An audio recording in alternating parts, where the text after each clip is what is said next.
right, y'all. What's up? Welcome back to another episode of Life Around Us podcast. As you guys know from our post, today's podcast is going to be focused on Black success. Oh, yeah. Oh, yeah. And today we have a special guest joining us who knows very much about the life of Black success She and knows it then all. some. Mm-hmm. Okay, Miss Sanita Agents. Give it up for her, all the way from B-More. What y'all know about that? Y'all don't know nothing about that. I hope y'all don't know nothing about that. Hey, y'all. So thanks so much for joining us, and we can't wait to hop into this topic. For those of you who are wondering, that wonderful intro music that you heard is by none other than Mr. Von Willis with himself. So make sure you holler at him on Soundcast, Von Willis, or SoundCloud. SoundCloud. Soundcast. SoundCloud, and all other forms of social media to check out his EP. And to hear him and his band Ear Candy, you can check out the performances. We are getting ready to open back up, you guys. So we are speaking it into existence that they are going to be at a local place near you performing. All right. Shall we hop into it, you guys? Yeah. Let's get to it. All right. So let's talk about Black success. What exactly does that even mean? Right. What is Should that? we start with defining what success means to each of Each us? of us? Yeah. I'm down. Why don't we let our guests go first? Come on, Sam. Yeah. What is Black success? Oh, please do let me go. So I think a lot of people look at success as being you have everything or that you have some level of stature like in your community. To me, being successful is just being able to hold your own, being able to take care of yourself, being mentally well. Right. You know, at the same time, I think a lot of the people that we idolize as being successful, they kind of miss the mark on that. Yeah. So, having your stuff together, operating at a certain level of excellence, and then knowing how to take care of you at the same time, to me, is being successful. We can't Successful. talk, it's fine. Words. Who made them? That's good. I agree. I think for me, it's funny because I was just having this conversation today about this. And for me, I feel successful. I mean, I'm not all the way where I want to be yet. Like, there's definitely Right. a different level to be reached. But for me, I'm successful because I have the opportunity to have a full-time job where I can successfully pay my bills, but then I'm also able to pursue my passions as well. So for me, I'm 35, I don't got no kids, and so I feel like I'm at the prime of my life. Was that a subtle plug? No, it wasn't, not at all. So Because it wasn't so. no, because it wasn't subtle. No, I'm just saying, like, I'm at the prime of my life. I'm able to work full time, pay my bills, make the money I want to be making for now, do some traveling, and still pursue my dreams. Right. So to me, I feel like I'm in a great state of success. I'm with that. Yeah, so for me, I feel like success is anything that you do that makes you happy, that you're able to still sustain your life.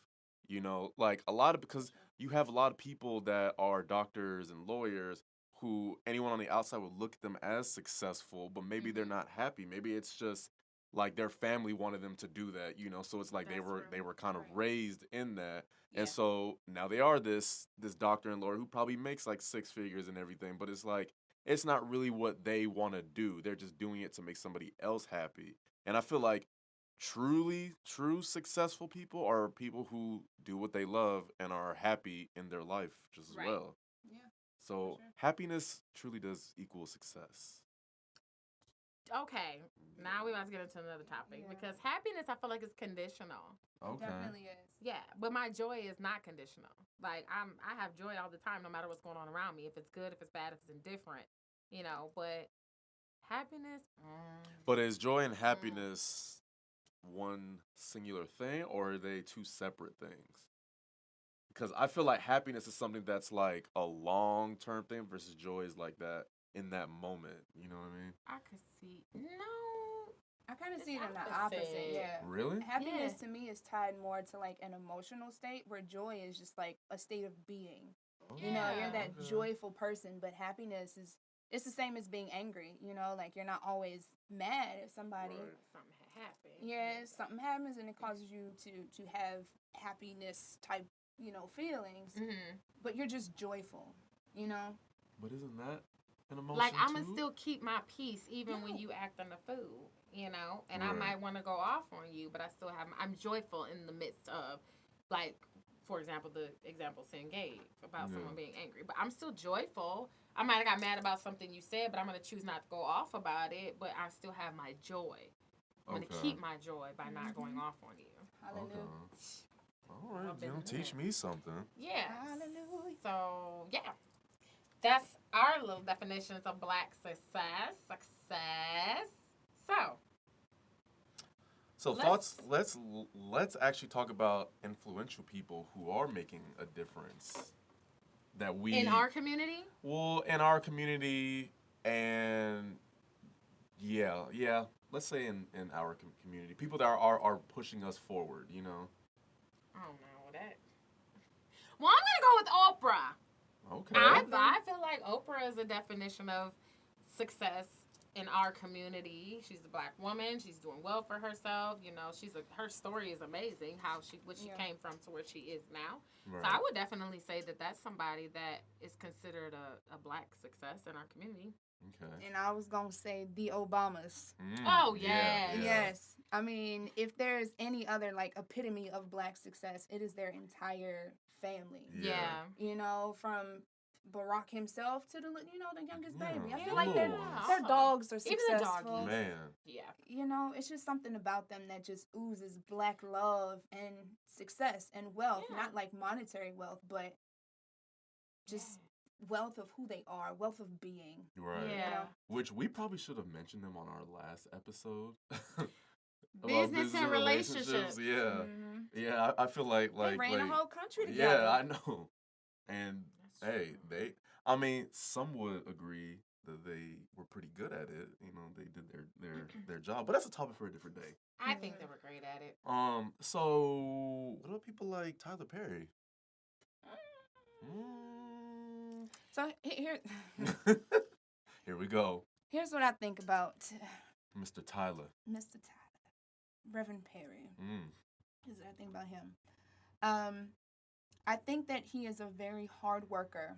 Okay. I think that he has made it very known that he's been able to pull himself up by his own bootstraps Right. Mhm. to establish himself, you know, in Hollywood, to make a name for himself. And in that respect, yeah, he's definitely successful. Me personally, and I know a lot of people that'll probably disagree with me. Like a lot of people in my industry may be like, "Well, girl, you shouldn't say what you finna say," but I'm gonna say it.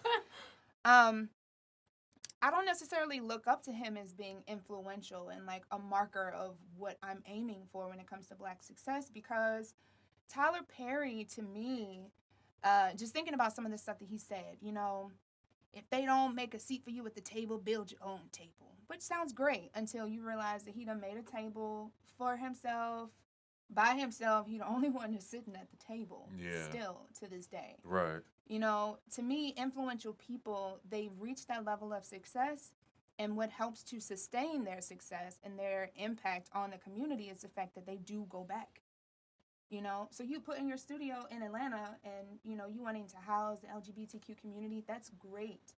But what are you doing for other people that have looked up to you, those other writers, directors, producers? What are you doing to really help further their career, you know? Yeah. Instead of you boasting about how many scripts you can write in a month, like Right. bring on other people. And how you can do it by yourself, which Yeah. I feel like for sure an influential person is also a great teacher, you know, Mhm. someone who can spread knowledge and wealth and all that amongst the community. And I personally, like, yeah, he's done that for some people, but I feel like it's like a certain targeted people, like a certain targeted, you know, audience. And I just don't feel like it's all of the community, you know. I really feel like what he's built could really benefit a lot of us in a lot of different ways, but it's not, you know.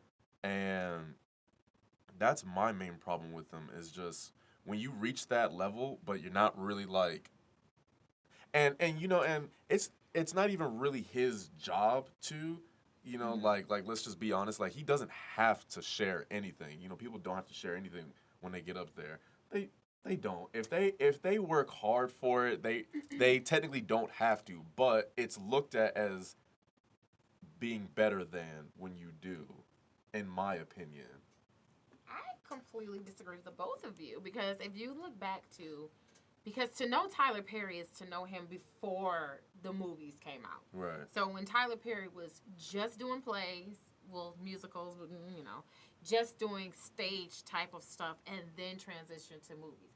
If you go back to the plays that he did, pretty much everybody you see in his movies are people that were doing his stage plays prior to him getting into the film industry. Okay. These were people that agreed to do shows for him where he wasn't even paying them to do shows that are now in their movies. So as far as the way I look at Tyler, I feel like he is the epitome of what you really want, what would like to see. I would like to see with Black success. You're using the people that were with you when you had absolutely nothing, and you're like, when I get on, I'm gonna put you on too, and that's how I look at Tyler Perry. Okay. Like you're gonna see a lot of unknowns sometimes in a lot of his movies because that's his way of saying like, when I make it, it is our job as Black people to now reach back and pull somebody up with us when we make it. So that's how I view him. Okay, I can give you that. Thank you. But the Tyler, holla content- at me. I'm looking to get in one of your movies or your plays. See, and there we go. I was waiting for that because if he brings up the people that he's worked with, what about the people he hasn't worked with? What about them? Yeah, I'm saying like if you look at some of the movies he's now has done, you'll see a lot of unknown people, like people he hasn't worked with during the stage plays. You know what I mean? So I feel like that's a means of trying to reach back and put people on, for a lack of a better word. So I'm saying put me on Tyler Perry. So let me clarify my stance. Okay. Because I'm coming from like a content point of view and the stuff that he puts out there, right? Mm-hmm. Which I think everybody can agree that when it comes to shifting the dynamic of how people think, media plays a really big part in that. More than politics, sometimes more than family. And so in that respect, he does have a huge responsibility to paint our people in a certain light, right? To tell our stories. And you can bring on the same people that have, done your plays, and you can hire them on for this, that, and the third, but you're still telling the same story, the same narrative that is keeping some segment of Black America in that non-successful block. You still got the Mamie sitting on the couch, the uncle that don't do nothing that's hitting on the nieces, And while it may be very well a part of somebody's story, because he is like such a big name in the media, he does have a responsibility to help push forward and progress our narratives, to tell those different stories, to show more people that are more successful and have them still integrate with their families. Not to say that he doesn't have successful people in his shows, and I think Ant-Man, you had talked about that. But like the ones that are successful in his movies, they're always the ones that are like, oh, I ain't got time to deal with these. Right. Like they're ashamed of their family. Which, San, why don't you go ahead and share that word that I have a new comment title? about what was just said though. Oh, before we go on. Okay. All right. Because I disagree. And I want to chime in. So Jennifer Robinson also commented on the post and said, Tyler Perry has helped a multitude of people who would not have otherwise been afforded the opportunity to be in the film. So yes, Jen, that's what I just said, it's pointed out as well. But I also feel like, have y'all seen all the Tyler Perry movies? Because I feel like there are some of his movies where they're like at family reunions, and you have different people in the family. So you got the hood people, but you have the people who have been successful and who do have money or who are marrying into money. Not to say that their family life's all that perfect. Somebody might have got molested, but I'm just saying, like, I personally feel that when I look at the movies, you can't just look at one. Look at like a multitude of them. He does show different Black people. And I feel like he's really good at identifying different people, if you will. So I don't feel like it's always, the hood ones or just the grandma sitting on the couch and they, talking trash. But the reality is that's very real too. Like, you know what I'm saying? The uncle that ain't doing nothing with his life and smoking weed all day. That's real for our community in general. Now that might be different depending on how you personally grew up, but I feel like he does a pretty good job. I think for me, I would just like to see those people that are the successful ones in the family not have earned their success through shady ways, to not look down on anybody else that's in the family, because that's typically what I see in more than one Tyler Perry film, where it's like, just this uppity segment of the family that they are successful, right? But then they disconnect themselves from everybody else. So bringing it back to like how he's promoting success, I don't think he makes those successful people look all that great. Yeah, because it's like that one Oh, I forgot about character, that. Brian, in his Medea saga. You know, he is the son that really doesn't like dealing with Medea and is like really kind of embarrassed of her. Brian, Is, the is, nephew. isn't his name Brian? Isn't the I one mean, that? he is embarrassed, but he still do for his family though. But I feel like That would be Tyler Perry playing the lawyer, and I feel like he might feel the way that he feel, but Brian is the one that comes over and picks Medea up, give her rides. You know, Medea's brother's his daddy, and he come over there and check on him. He dropped the kids off over there, so yeah, he might feel a way about it, but he still very much does for the family.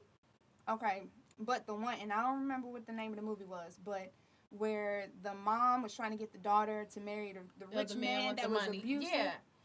Well, okay, so they did come to the family reunion, and I'm gonna just say, like, my opinion is there really anything wrong with reaching a level of success and feeling like I don't want to intermingle with family that ain't doing right? I'm not saying disown them, but I'm just saying, like, if I've made it to a certain level of success, I'm probably not gonna be hanging out in the hood where I grew up. You know what I'm saying? Not like I was back in the day. To me, that's just makes sense.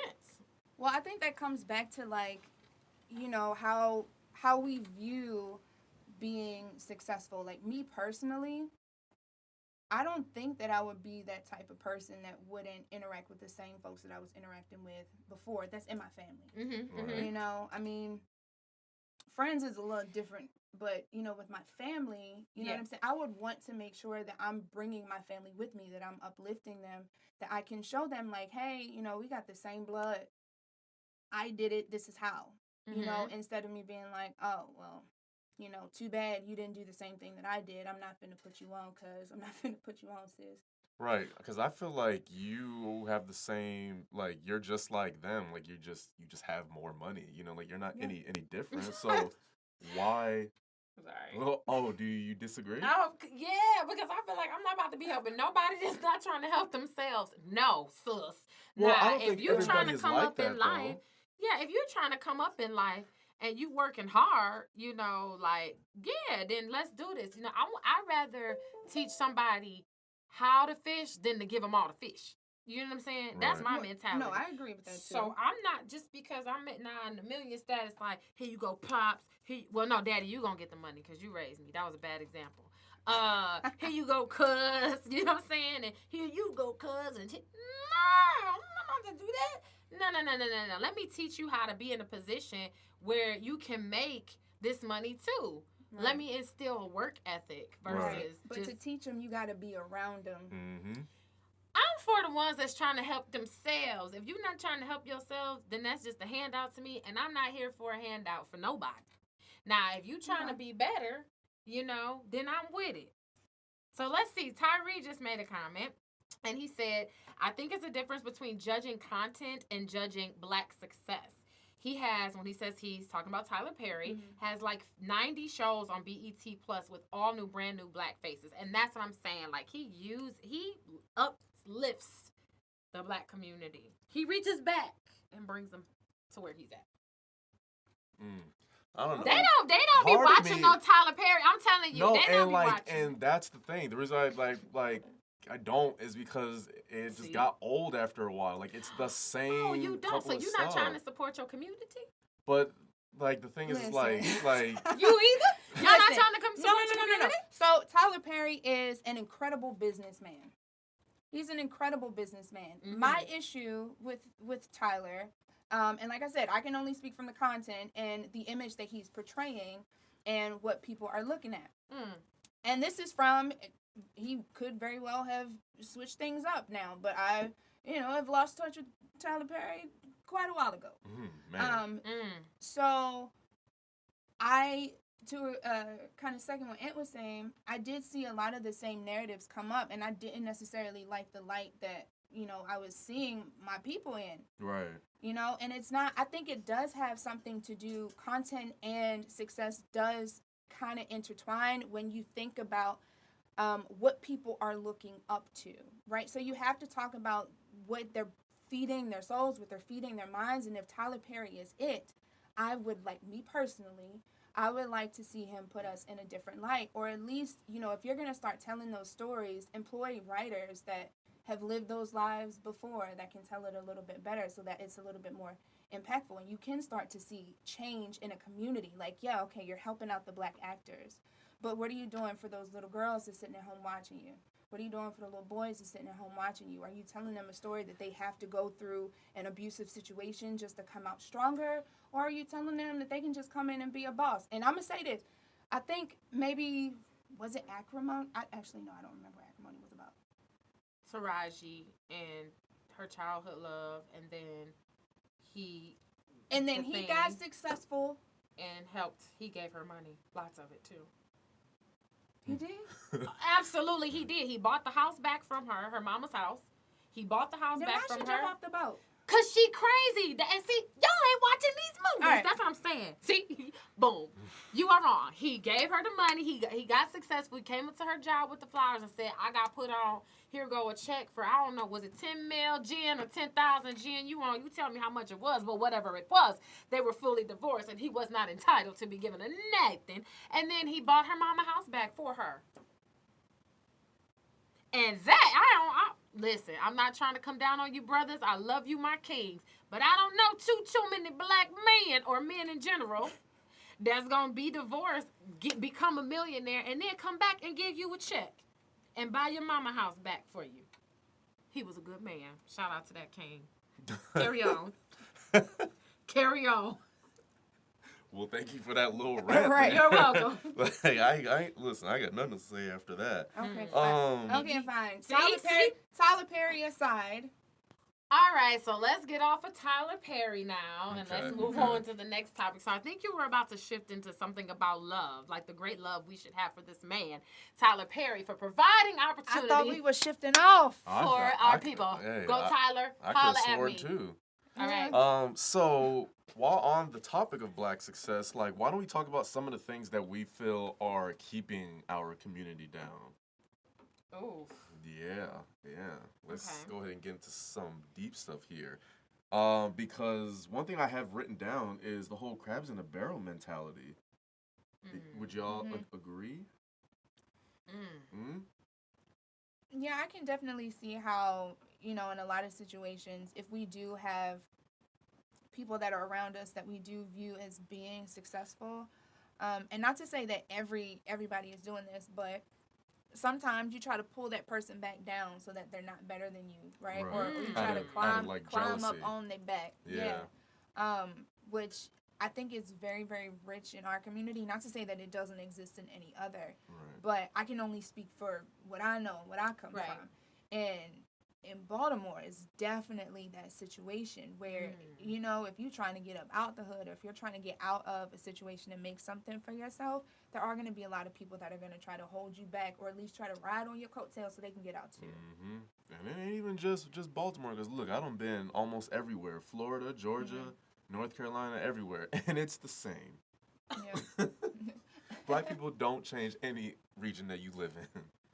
Well, that goes along with the mentality, right? So that mentality of maybe being scared that somebody's going to have a little bit more than you, or they're going to take from your table, to eat. And you got to provide for you and yours, too. So you don't want somebody else to take from your plate. So I think that that's what it is. Like, it's the mentality. So, quick side note question, but when do y'all think is the appropriate time to divide from providing for you and yours versus sharing the wealth and sharing the love?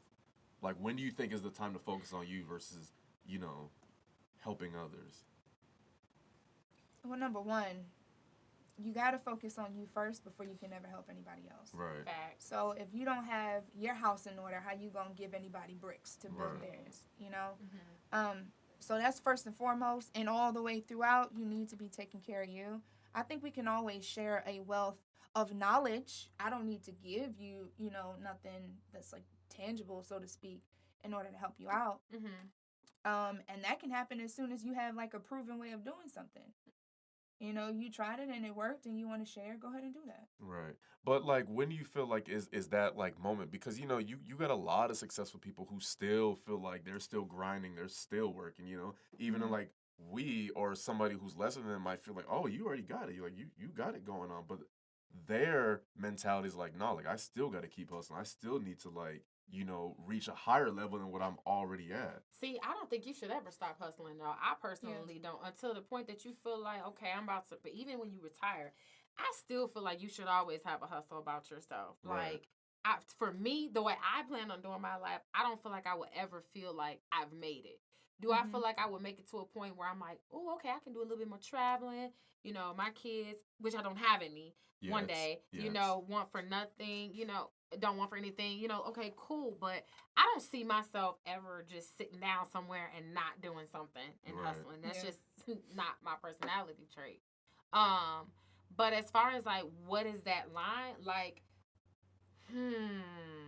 it's gonna be different for everybody Yeah. because It is. I don't feel like what I was gonna say is at the point where I can loan somebody money and not even expect it or want it back. Like, hey, just keep it. But I feel like I do that now, and I'm not even where I want to be, Yeah. financially. So I guess that's gonna. But then I did say I feel like I was successful at this day in my state in my life. Mhm. So I guess at the point that you feel like you're successful and you can do it, do it. In the meantime, in between time.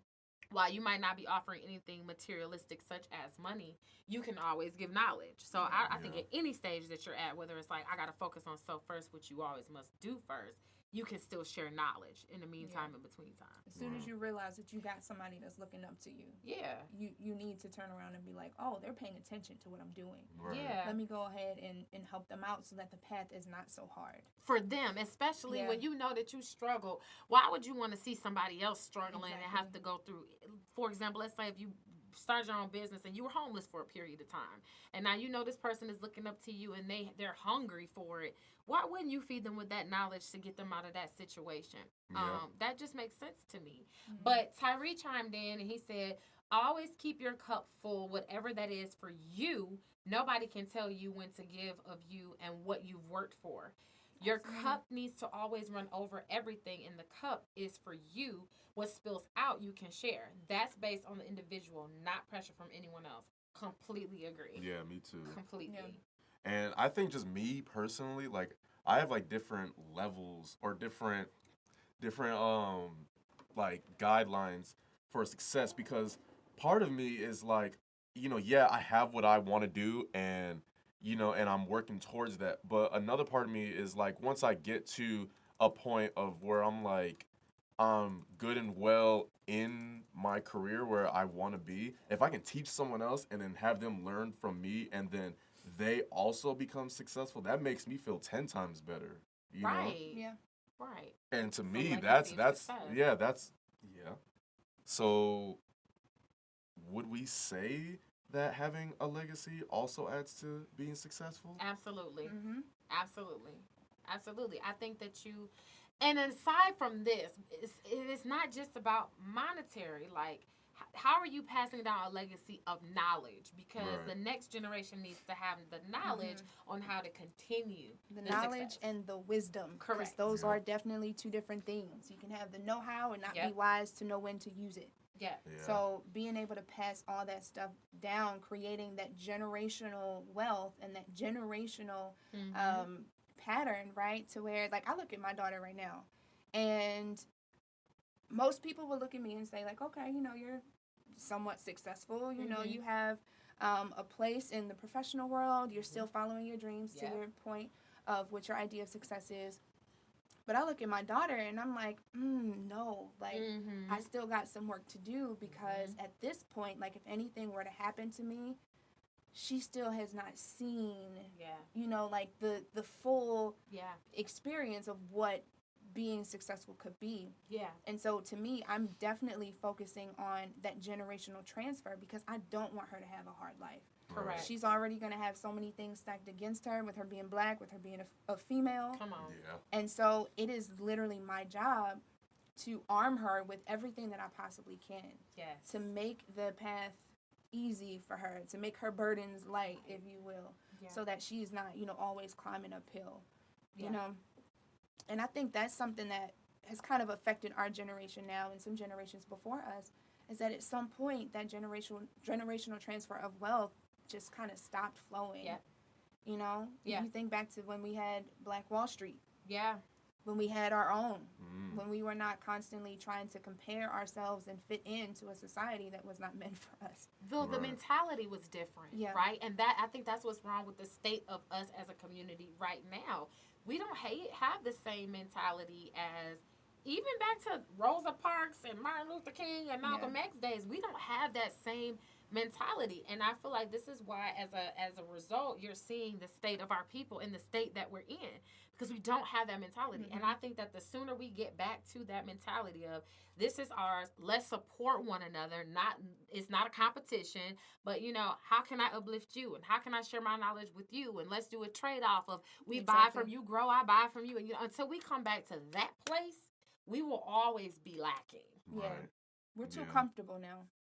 We're way too comfortable, and oddly enough, for us to be comfortable when things are still not in like a great place for us. Right. But we've lost a little bit of that healthy grind that we used to have. You know, that fuel behind that fire of, we need to make sure that we're treated equal. Right. And we're not putting that into, we need to make sure that we got our own stuff. Correct. Because then it doesn't matter if we're equal to you. Yeah. It won't matter. I'll have my own. I'll be able to pass on stuff to my kids and their kids and their kids. The thing is like what we have now is what other races had before, so for the generation that fought to get to that, in their eyes, like, we already have it, and so like they're comfortable, and in turn the younger ones are being raised in quote unquote comfort. It's like, well, if the generation before me has what they want, then I just need to just get that. And once I obtain that, then it's like, then I don't need to do anymore, which I think segues perfectly into the, your upbringing and the hood mentality versus the being grown up privilege, because you'd said something about, raising your daughter to be more than what she is now and giving her the tools to actually have a place in this world. Now, a lot of people, they feel like a little bit of struggle and a little bit of hood humbles you, and that makes you a better person. What do you guys like? What is your stance on that?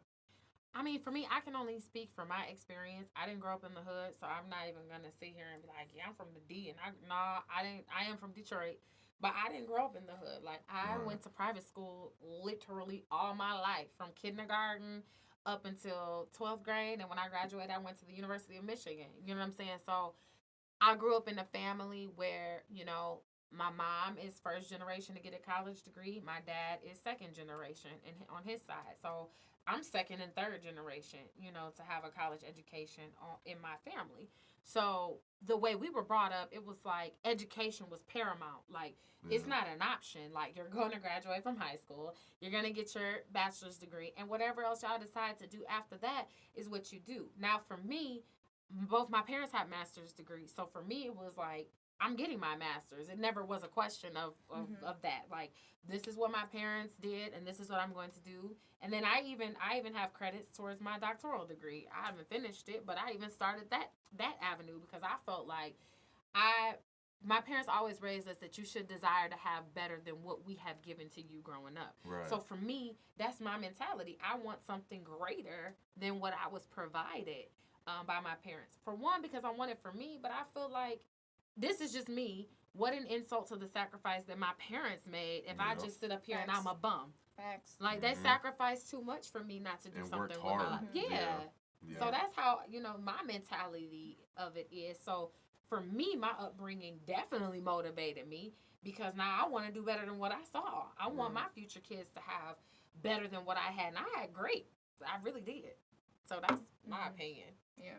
I think I have a little bit of a mix of both that privileged upbringing and a little bit of that hood mentality. I also went to private school, but like 5th through 8th grade, I went to private school.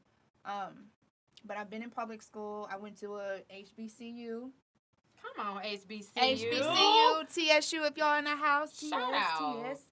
See, we had a Anyway. mixture too. My brother went to a HBCU. I did not. Yeah, so I Shout got out. to experience like a little bit of both. Honestly, love like there's something about that hood mentality and that just natural grind Yeah, that you have yeah. that I think is great when it's directed in the right place, you know? That's so good. being able to pick up some of those entrepreneurial skills that you are exposed to in the hood, I definitely feel like it can help you. But then knowing how to navigate in different type of social circles, you know, Yeah. having that privilege side, that to me I think has been my advantage in having exposure to both. Right. That's good. Having that exposure to both, but not Mm. completely discrediting that hood mentality, because I think it's definitely worth something. And I don't want to, you know, discredit anybody's lifestyle or whatever. Just realize that there is talent that lies in any position, any situation that you're in. You just got to identify it Mm-hmm. and then use it. Yep. Yeah. And expose it. Yeah. Mhm. Yeah. I'm with that. So, I want to kind of really take like the last 20 minutes of this to really talk about like just some positives and just some you know uplifting stuff that we can tell our community rather than just like crapping on them the entire time. Like what are We're not. I mean, y'all was crapping on Tyler. Holla at me, Tyler Oh Perry. my Holla gosh. at me. Turn the Go mic on, off. Go on. Go on. Turn the mic off. Go Cut. on. Go on. We're done. It's a wrap. Cut the live. Oh my gosh. Positives. I'm for it. I'm for Yeah. it. Okay. Yeah. I mean, there's so many small black-owned businesses that are budding these days, that are thriving, and that are really becoming like big competition for some of these mainstream brands. You know, Right. so I think we're slowly but surely getting back to a place where we have our own stuff. Like Ooh, yes. ownership is everything when you think about success. If you don't own it, like if you out here, Mm-hmm. Not owning anything. yeah, not Yeah. owning nothing, that to me is just Which, so, Sunita, go a little bit more into like what Black Wall Street was for some people who don't know. Yeah. sure thing. Yes. So, back when we were still segregated, Mm-hmm. and And for black those people, who don't know, that means black separated from whites. yeah, and black folks had to have their own stuff. We were not allowed to shop or parlay or speak or interact with At all. Parlay. Yes, What does this mean? that's a good word. I don't Yeah, know. well, I love that I word. like it. I Parlay. thought parlay was like, let me parlay, like let me converse, let me kick it with That's you. what I feel like it is Parlay. too. Now Let's you're look finna it make me up. Google it. Because we want to make sure we on our stuff, but that's what I thought parlay was. I'd like to parlay with Parlay. you. That was in the movie The Django. That's where Parlay. I got that from. Parlay. I just watched that today. Yeah, and they said, I'd like to Yeah. have a parlay with you. We got Sin looking it up.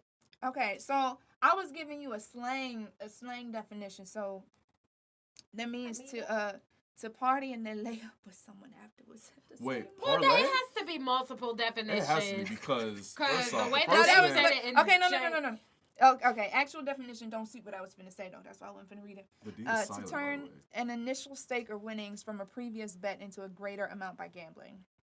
Okay, that is what it was referenced to Uh-huh. in the In- Django. No, in Django, the D is silent. Django. The Django. All right, so Anyway. go on. So- Go on. So Black Wall Street really existed in a time where we had to have our own because we weren't allowed to be, in the same establishments as white people. So we Right. had our own stores, we had our own banks, we had our own stock market where we were able to trade. Of course, this is up in the north, things in the south were a little bit, Lagging. yeah. Mhm. But during that time when, the law demanded that we were separate, Black people used their ingenuity and created things for themselves. And that is how they fed their families. That's how, they were surviving at that point. And then with desegregation came that blending in, and that, oh, I'm going to make a point now, and I'm going to make sure that I go into these white establishments. I'm going to make sure that I spend my black dollars in these white stores, because now they can't kick me out. Right. And when that happened, you know, a lot of what we owned, a lot of what we had did start to dissolve, because we were no longer like fueling it, because we didn't have to. Right. Yeah. So, yeah. I don't know. I feel like if I have a semi unpopular opinion, but I'm gonna share it. Yes, please. Yeah. Yes, I 100% believe that desegregation was one of the most devastating things to like the strength of the Black community and us really binding each other together. Not to say that it wasn't necessary for the progression of our country. We're still progressing, so clearly it didn't do that great of a job. But as far as us standing as like that strong, powerful unit, you know, when we put ourselves in the place of, oh, you tried to keep me out of your circle so long, and now I'm gonna push my way into it. You lose your own identity. You lose somewhat of a sense of who you are and what you already had established somewhere else. Right. Yeah, I think that goes to something that you were saying earlier, is like we got comfortable, and the reason why that is because like we technically don't have anything to fight for anymore. You know, that's how But a lot of ourselves. That's what a lot of people view it as, is, well, what's the point? You know, like, I'm good where I'm at. Why do I need to fight so hard like my ancestors did? Yeah. You know, Get and comfortable. a lot of people think that this is where their ancestors would want them, you know, like, well, they fought so that I could be where I'm at today, so I'm good here. Like, a lot of people believe that, and I know some. Like, give me an example. Like, oh, my ancestors fought for... No, I ain't going to say that. Give me an example. Well, I was going to say... No, I'm not going I'm to say kind that. of curious Give me an now. example of what you mean. But, like, basically, so my ancestors fought so that I could work in the same establishment as the white man. So, like, you know, they're thinking, well, I'm doing good. We're doing good. We basically got what we wanted. But it's like, that's not just what we wanted. Like, we don't want to just work in the same businesses as them. We want to also own our stuff like them. You know, we want to basically build up our community. Not, you should never want to stay stagnant, and I think that's where we are right now. That's the point that we are in. Is just, we're just cool. Like, we're cool I think that some people just feel like if it's not broke, then why fix it? Right. And that's not... It's been broke. It's still broke. Right. Come on, duct tape don't fix everything. They sure don't. I've learned that the hard way.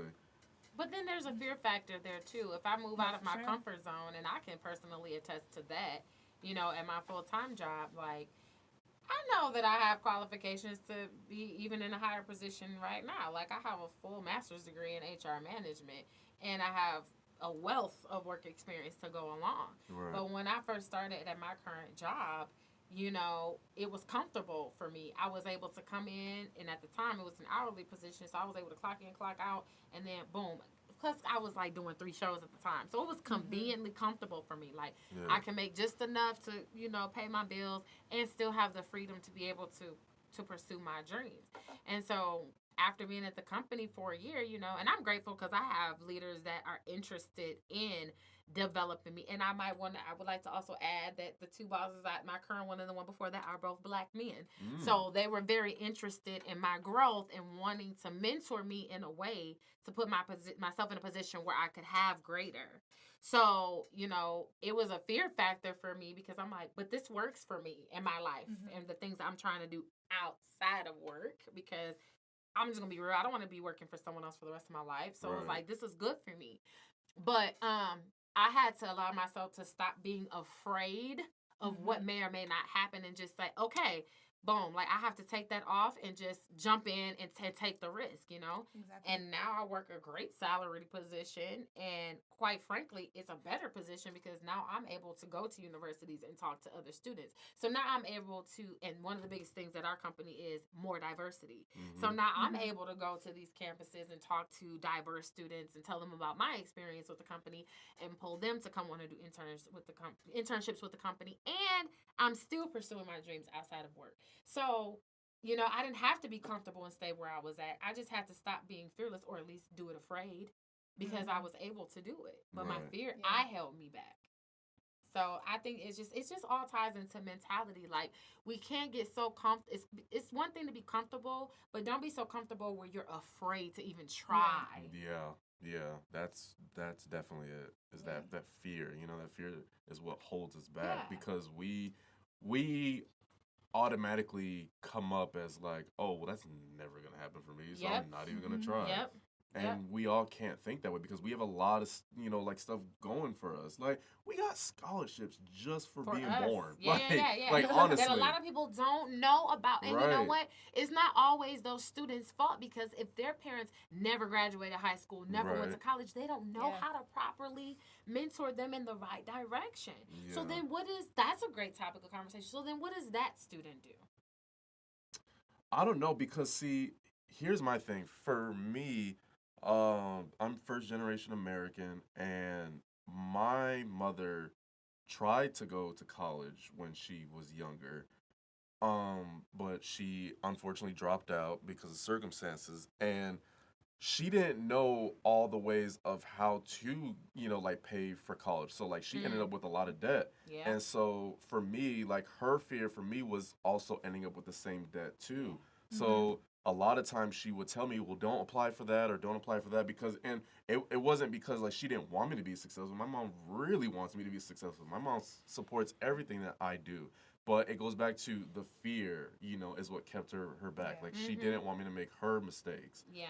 Yeah. And so it was one of those things where it's just you have to push yourself out of your comfort zone Yes. to go and look for the information, Yes. because unfortunately it's not just going to be given to you. And if you don't look for it, you're also not going to get it either. Closed mouth don't get fed, my mom always says. So Yeah. I think it's just a point of research. We have so much stuff today that can give us the answers to the questions that we're looking for. But again, it just goes back to the whole thing of we have to want to do it. Mhm. Listen, to all my students out there, like, Google is your best friend. Google is You my can Google second up a dad. listen. You can Google up a thing or two. And also, like, I encourage you to like join those organizations and the clubs that your friends are telling you are dork for doing. No, I Right. guarantee. Listen, you need to go on over there and get in those Mhm. clubs and organizations and do some networking, especially when you go to college, because those networks that you make in college could last you a lifetime. Absolutely. That's one of my biggest regrets. Like, I was involved in a lot of things, but I wish I was involved in more things during college, because I feel like I would have been much further. I mean, I have no regrets. I love my life, but I could have been much further in life had I made that decision to join those clubs and those organizations and do that volunteer work, because you just never know who you're going to meet that's going to help you in the long run when you transition to adult life outside of college. That's my biggest advice. And your counselors, Jesus, help them. We sorry y'all, this little timer goes out. But so your counselors, especially, ask 21,000 questions, and once you get to 21,000, ask the next question after that. Like, you got to ask questions and Google until you can't Google anymore. Yeah.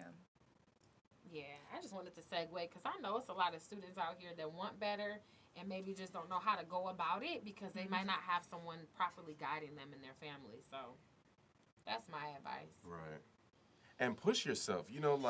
Like the most important thing you can do is be a self motivator, because if nobody else, you can always pick yourself back up. Because nobody else is gonna want success for yourself more than you. Maybe your Yeah. mama, but even still, like Not like all mamas. I mean, right, you know, not all mamas, but I know mine did. my Not, yeah, that's not my me. mom definitely did. But anyways, like you have to push yourself and you have to want better for yourself. That's honestly the only way it's gonna happen.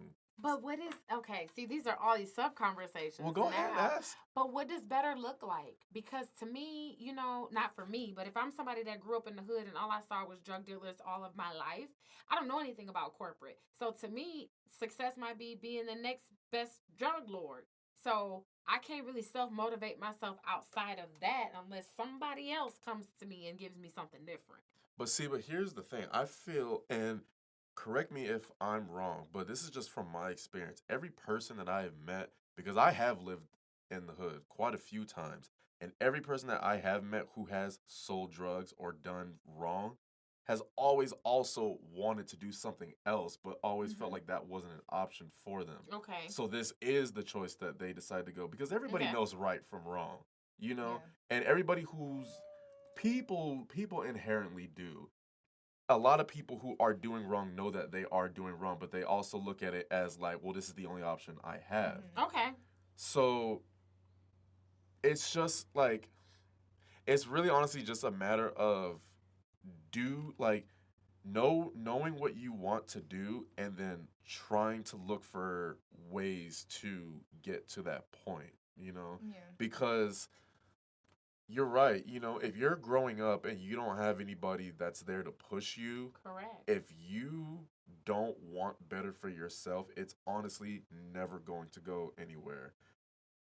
If you meet somebody who is just even just the little bit, you know, interested in your success, give that person a chance. Listen to them. Don't look at it as like being lame or like copping out of what's cool because guess what, being successful is what's cool at the end of the day. When you got all that money, you can do whatever you want.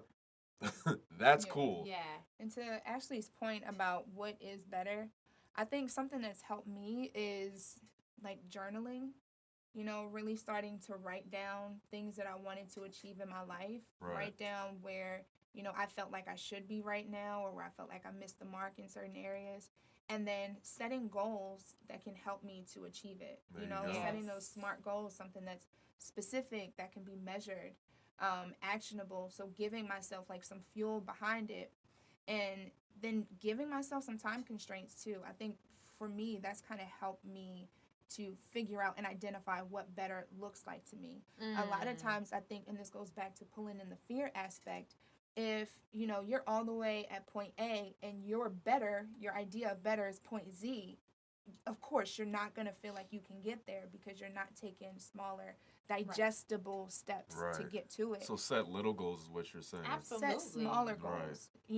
Like And no that's mountain okay. was ever climbed in a day. Rome was not built in a day. Sure You are wasn't. not going to go from zero to CEO in a day, and you need to give yourself that grace and understand like, hey, you can start with your little today, but the worst thing you can do is just not start at all. Yeah.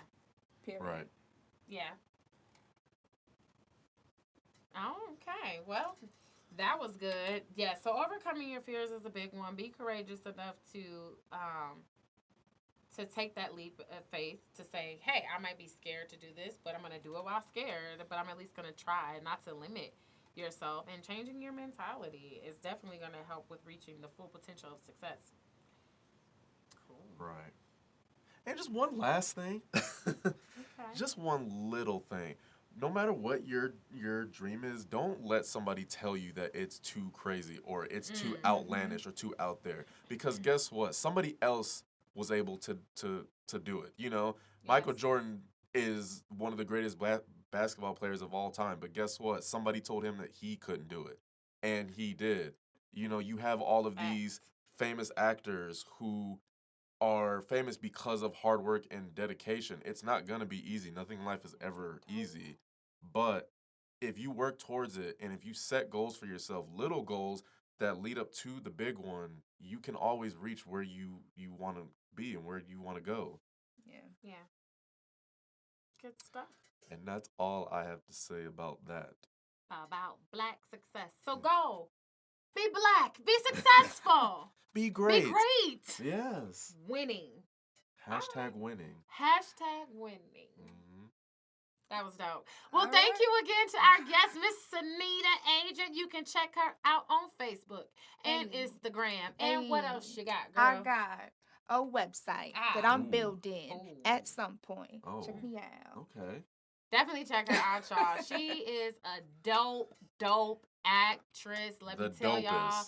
The dopest. The Now, wait a minute. dopest. Okay, I don't want to be a crab in the barrel. She is the dopest. Don't be a crab in the barrel, Don't be a sis. crab in the barrel. We climbing out together. Together. You ain't got to pull There me we back. go. She is the dopest actress in Arizona, straight from Baltimore. Be more for real, y'all. Make sure you check her out.